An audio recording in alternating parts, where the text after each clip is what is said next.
जय हिंद दोस्तों। मैं कल्पेश, एक्स कांस्टेबल सीआरपीएफ। स्वागत है आपका आपके अपने YouTube channel CRPF NPS UPS guide पर।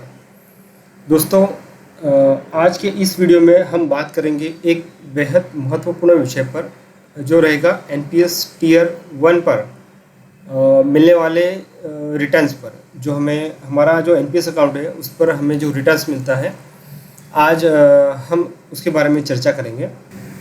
अगर आप 2004 के बाद भर्ती सेंट्रल गवर्नमेंट या सीएपीएफ बल के सदस्य हैं और आपकी पेंशन एनपीएस या यूपीएस से निर्धारित होने वाली है, तो ये वीडियो आपके लिए बहुत ही खास होने वाला है।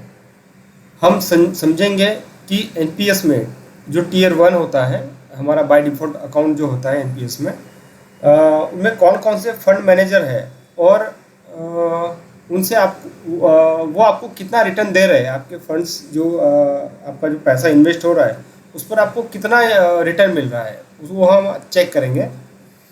और आपको किस तरह अपना पैसा मैनेज करना चाहिए ताकि रिटायरमेंट पर आपको एक मजबूत फाइनेंशियल सपोर्ट मिल सके। तो चलिए शुरू करते हैं। और आप अगर पहली बार हमारे चैनल पर आए हैं तो सब्सक्राइब करना और बेल आइकन का जो घंटी है वो दबाना मत भूलिएगा, ताकि आपको ऐसे ही उपयोगी जानकारियाँ मिलती रहे। चलिए शुरू करते हैं। तो चलिए चेक करते हैं कि पिछले 10 सालों में कौन कौन सी ऐसी कंपनियां हैं जिन्होंने एनपीएस में इक्विटी में सबसे ज़्यादा हमें रिटर्न दिया है। चलिए, हमने गूगल ओपन कर लिया है। चलिए, हम यहाँ पे लिखेंगे एनपीएस रिटर्न चार्ट। जैसे हम एनपीएस रिटर्न चार्ट लिखेंगे, गूगल पर सर्च करेंगे, हमें पहला ही एक साइट हमें दिखाई देगा, एनपीएस ट्रस्ट। ये जो एनपीएस ट्रस्ट है इसको हमें ओपन कर लेना है, फर्स्ट लिंक को। देखिए, आप यहाँ पर देख पाएंगे कि 1 साल, 3 साल, 5 साल, 7 साल और 10 साल में कौन कौन सी कंपनी ने कितना रिटर्न दिया हुआ है। अब आप जो बाय डिफ़ॉल्ट यहाँ पर देख पा रहे हैं, ये एसबीआई, एलआईसी और यूटीआई, ये हमारा डिफ़ॉल्ट स्कीम है। जब भी हम भर्ती होते हैं तो हमें हमारा पैसा जो है सिर्फ यही 3 कंपनियों में इन्वेस्ट होता है, जिसे हम आगे चल के हम चेंज भी कर सकते हैं। तो रिटर्न जानने के लिए सबसे पहले हम चलेंगे, यहाँ पे लिखा होगा स्कीम कैटेगरी। यहाँ पे हमें सिलेक्ट कर लेना है स्कीम ई टीयर 1। तो ये हम इसलिए सिलेक्ट कर रहे हैं कि जो टीयर 1, ई का मतलब होता है इक्विटी। हमारा हमारा पैसा जो इन्वेस्ट होता है वो सबसे ज़्यादा हमें रिटर्न देता है इक्विटी से, मतलब कि शेयर मार्केट से।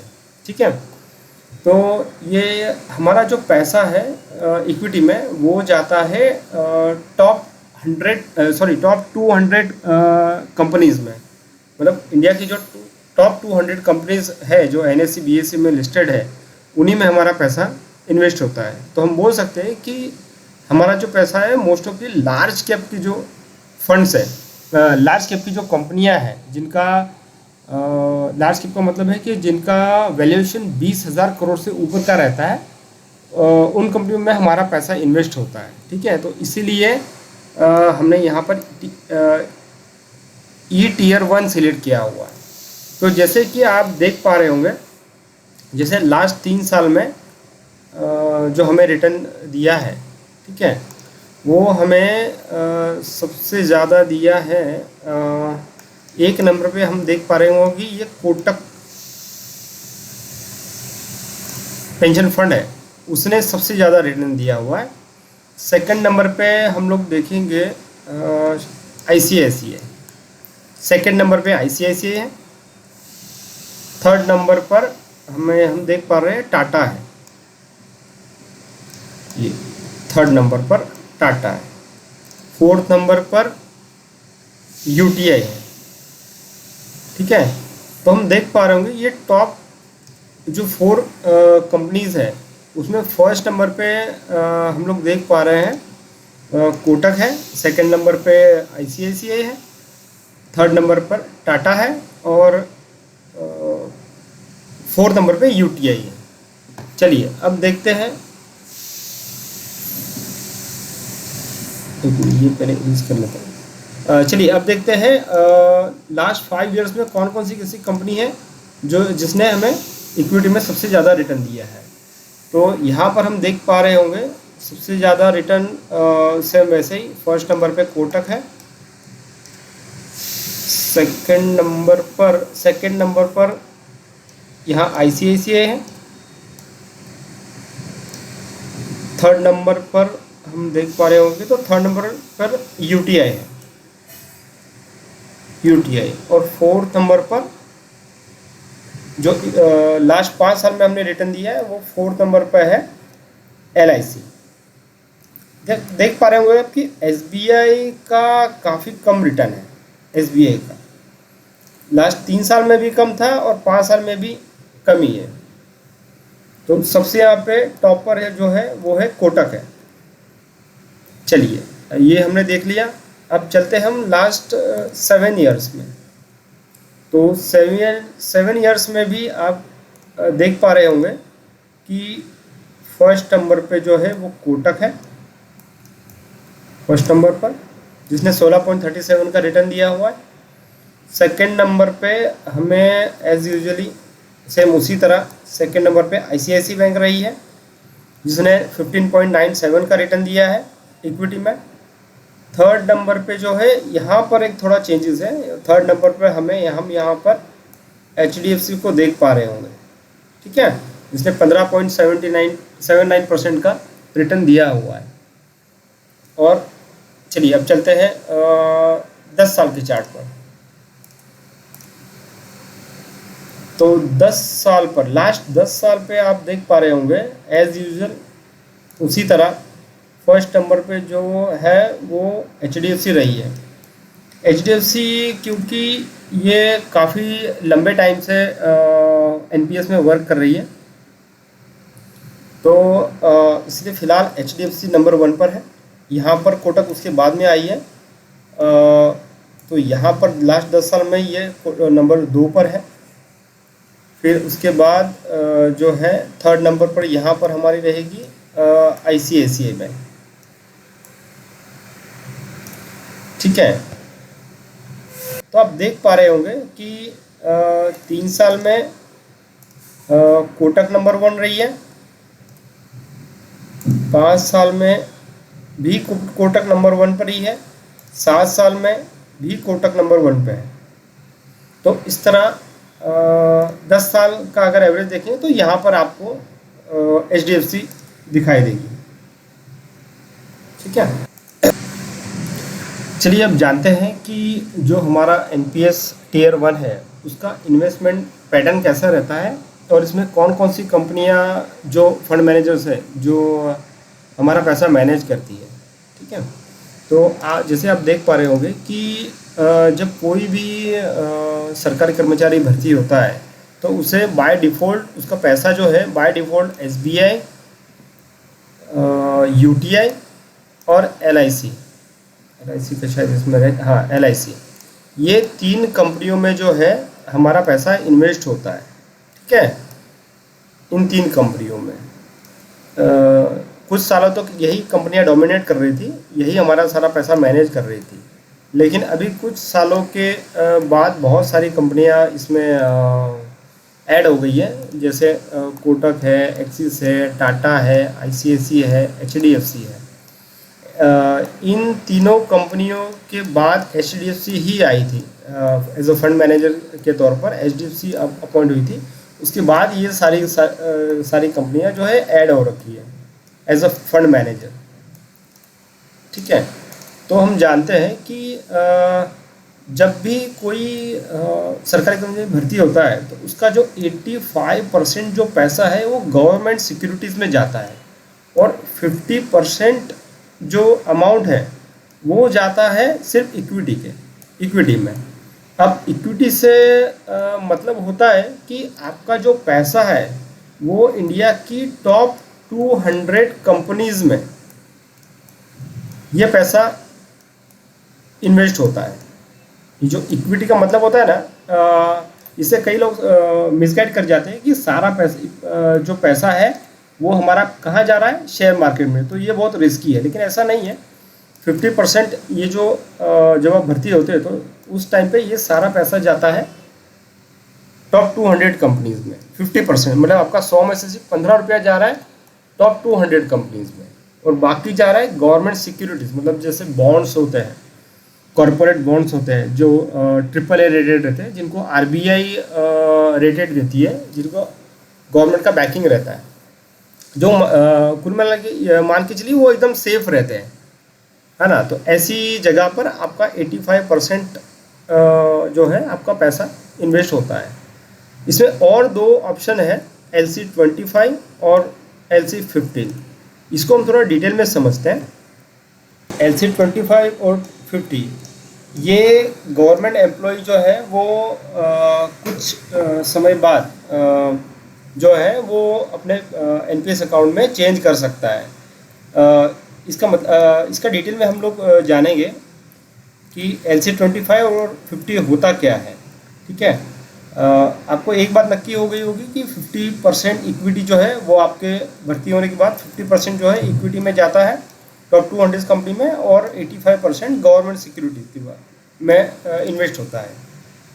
जब आप चेंज करते हो LC25 और 50, ये आप फंड मैनेजर चेंज कर सकते हो। चेंज करने के बाद जो है वो आपका इन्वेस्टमेंट पैटर्न है वो चेंज हो जाता है। चलिए आइए इसको देखते हैं। अगर आप NPS फंड मैनेजर जो चेंज करते हो उसमें अगर आप LC25 अगर सिलेक्ट करते हो तो आपका एज जब तक 35 एज के जब तक आप होते हो तब तक आपका इक्विटी का जो पोर्शन रहता है वो आपका जो 25% जो इन्वेस्ट अमाउंट हो रहा है, आपको टोटल अमाउंट में से 25% अमाउंट इक्विटी में जाता है, मतलब कि टॉप 200 कंपनियों में आपका पैसा इन्वेस्ट होता है। गवर्नमेंट बॉन्ड्स में आपका 30% होता है इन्वेस्टमेंट, और कॉरपोरेट बॉन्ड्स में आपका 45% इन्वेस्ट होता है। जैसे जैसे आपका एज बढ़ता जाता है, मतलब कि आप 37, 38, 39, 40 के जब होते हो तो हर साल जो है जो इक्विटी में से आपका 1% लेस होता जाता है। आप यहाँ पे देख पा रहे होंगे, जैसे जैसे आपका उम्र बढ़ता जाएगा आपका 1% आपका लेस होता जाएगा, मतलब कि इतना इक्विटी में से पोर्शन कम होता जाएगा और गवर्नमेंट बॉन्ड्स में ये बढ़ता जाएगा। आप देख पा रहे होंगे यार 25 है, 30 है और 45 है, ठीक है। फिर नेक्स्ट जब आप 36 ईयर के होते हो तो 24 से ये हो जाता है 33 और यहाँ हो जाएगा आपका 43। तो इस तरह से जो रिस्क फैक्टर है, ठीक है, वो आपका कम होता जाएगा और आपका जो सिक्योर अमाउंट जो है, आपके अमाउंट को सिक्योर, पेंशन जो अमाउंट सिक्योर करने के लिए आपका इन दो फंड्स में पैसा इंक्रीज होता जाता है। इसी तरह जब आप 55 एज तक आप जाते हो तो LC25 में आप देख पा रहे होंगे कि आपका जो इक्विटी का पोर्शन है वो कम होते होते हो चुका है 5%, और यहाँ पर गवर्नमेंट बॉन्ड्स और कॉरपोरेट बॉन्ड्स, गवर्नमेंट बॉन्ड्स में सबसे ज़्यादा आपका पैसा जो है वो इन्वेस्ट रहता है जैसे जैसे आपकी एज बढ़ती जाती है। और यहाँ पर देख पा रहे होंगे कि कॉरपोरेट बॉन्ड्स का भी जो अमाउंट है वो डिक्रीज होता जाएगा। तो इससे क्या हुआ कि LC25 सिलेक्ट करने से कि आपका जो इक्विटी का पोर्शन है वो कम होता जाएगा और गवर्नमेंट बॉन्ड्स का बढ़ता जाएगा। मतलब आप जैसे जैसे आपकी एज बढ़ती जाती है वैसे आप ज़्यादा रिस्क नहीं ले सकते। अगर तो ये तो हमने देखा LC25 का। अब हम देखते हैं अगर आप LC50 अगर सिलेक्ट करते हो तो उस केस में अगर आपका क्या इन्वेस्टमेंट पैटर्न रहेगा। तो ये आपका LC50 का इन्वेस्टमेंट पैटर्न चार्ट है।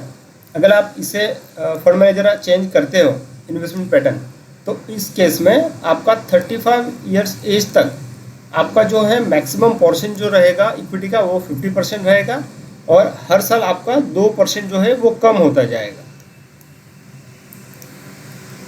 गवर्नमेंट बॉन्ड्स में ये बढ़ता जाएगा, उसी हिसाब से कॉरपोरेट बॉन्ड्स का भी आपका कम होता जाएगा।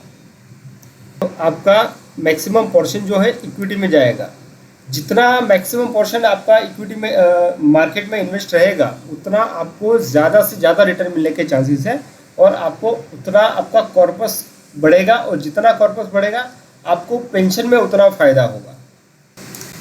आप चाहे तो अपने मोबाइल से भी ये स्कीम चेंज कर सकते हो। आपको वहाँ पे दो ऑप्शन दिखाई देंगे, एक मॉडरेट और एक LC25। मॉडरेट जो होगा वो होगा LC50, मतलब आपका 35 ईयर एज तक मैक्सिमम 50% आपका इक्विटी में जाएगा, और LC25 अगर सिलेक्ट करते हैं तो आपका मैक्सिमम 25% 35 ईयर एज तक आपका इक्विटी में जाएगा, और फिर वो हर साल थोड़ा थोड़ा डिक्रीज होता रहेगा।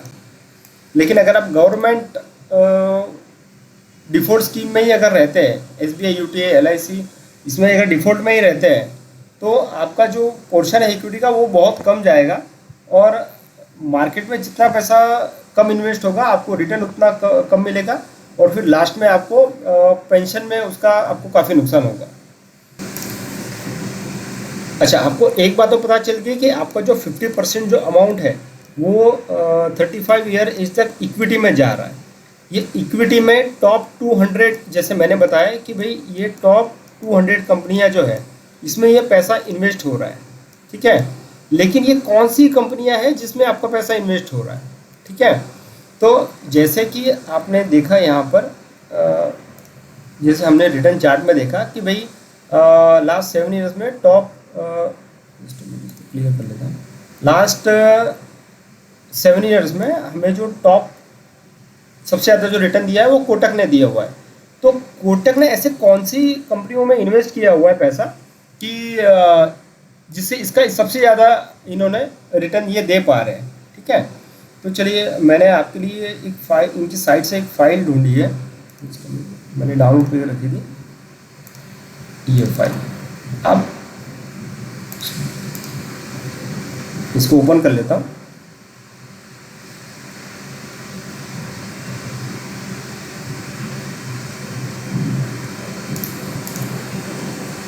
चलिए, हमारी ये फाइल ओपन हो गई है। ये जिस साइट से मैंने डाउनलोड किया है उसका लिंक मैं डिस्क्रिप्शन में दे दूंगा। तो देख पा रहे होंगे कि भाई ये जो कोटक पेंशन फंड है, इन्होंने कौन कौन सी कंपनियों में इन्वेस्ट कर रखा है जिससे ये लोग सबसे ज़्यादा हमें रिटर्न दे पा रहे हैं। तो इन्होंने, आप देख पा रहे होंगे कि जो HDFC बैंक है उसमें इन्होंने 9.30% इन्होंने इन्वेस्ट कर रखा है। ICICI बैंक में जो है वो 6.1%, रिलायंस इंडस्ट्रीज में 5%, 5.5%, 5.05%। आप देख पा रहे होंगे आपका जो NPS का जो ये है NPS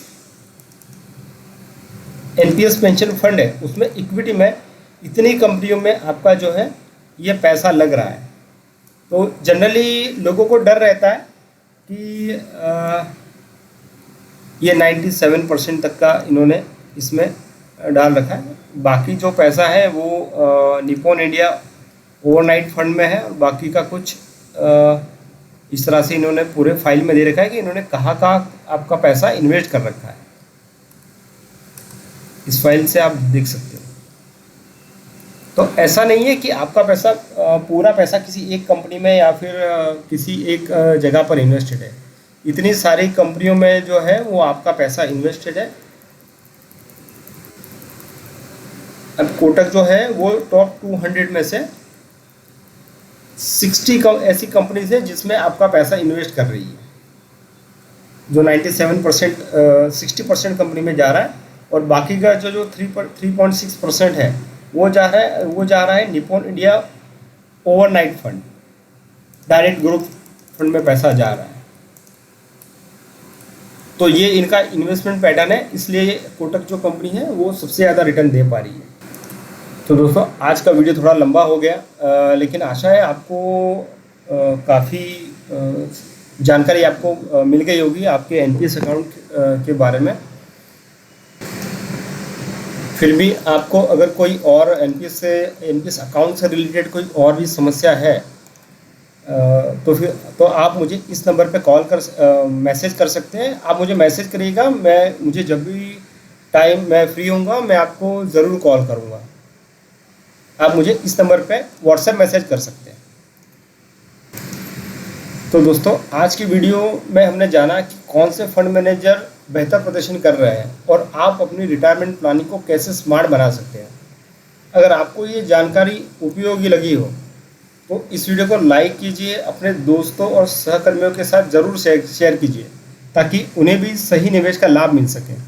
और हाँ, अगर आप एनपीएस से जुड़ी किसी भी समस्या का सामना कर रहे हैं तो आप मैंने जो ये नंबर दिया हुआ है उस नंबर पे आप मुझे मैसेज कर सकते हैं।